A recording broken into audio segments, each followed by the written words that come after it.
السلام عليكم ورحمة الله. أهلا وسهلا بكل متابعي القناة، فيديو جديد وحلقة جديدة عن أخبار الرياضة المصرية والعالمية.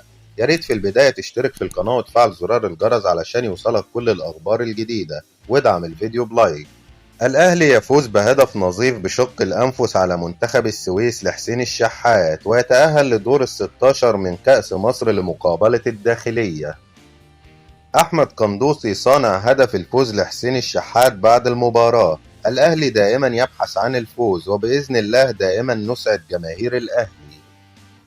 مارسيل كولر بعد المباراة: أول سؤال أريد طرحه، لماذا لا يوجد جماهير في مباراة اليوم؟ وتحدثت مع اللاعبين خلال الفترة الماضية عن التراخي بعد حصد البطولات، ولكن لا يوجد لاعب دائما يعطيك 100% من الأداء. دائما ما تأتي فترة على اللاعبين يكونوا خارج المستوى، ونحن أيضا لازلنا حتى الآن بانتظار أدواتنا ومعداتنا التي استوردناها من الخارج لرفع كفاءة التدريبات، ولا تزال محتجزة في المطار حتى الآن. خالد عبد الفتاح يفوز بجائزة لاعب مباراة منتخب السويس. الفيفا تضع محمد الضوي كريستو لاعب النادي الأهلي ضمن أفضل اللاعبين العرب الصاعدين بالعالم. مجلس إدارة نادي إنبي قرر التنازل عن نسبة الرعاية في حالة بيع حمدي فتحي إلى نادي الوكرة القطري لصالح نادي دمنهور. حسين الشحات بعد تجديد تعاقده مع النادي الأهلي لمدة 3 مواسم قادمة. تحدث الكثير واجتهد، لكن الحقيقة غابت عن الكثيرين.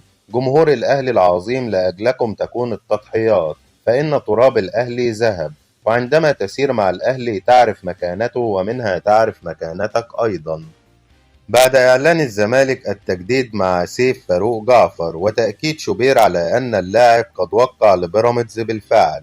مرتضى منصور: سيف فاروق جعفر مضى وبصم على 4 نسخ من العقود، وكان هديتي له شبكة، وكلمت الجواهرجي أن الشبكة التي يختارها يأخذها فورا، ولكن اللاعب أخذ الظرف الذي يوجد به العقود ومشي، وقال للإدارة هوريهم لوالدتي، ولم يعود مرة أخرى.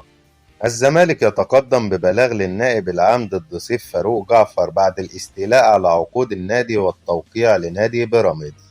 كريم حسن شحاتة: الزمالك يفاوض أحمد فتوح خوفا من انضمامه للأهلي على طريقة إمام عاشور، وأنباء على أن اللاعب قد وقع للأهلي بالفعل. هاني حتحوت: أحمد فتوح طلب من الزمالك المساواة بأحمد السيد زيزو من أجل تجديد التعاقد.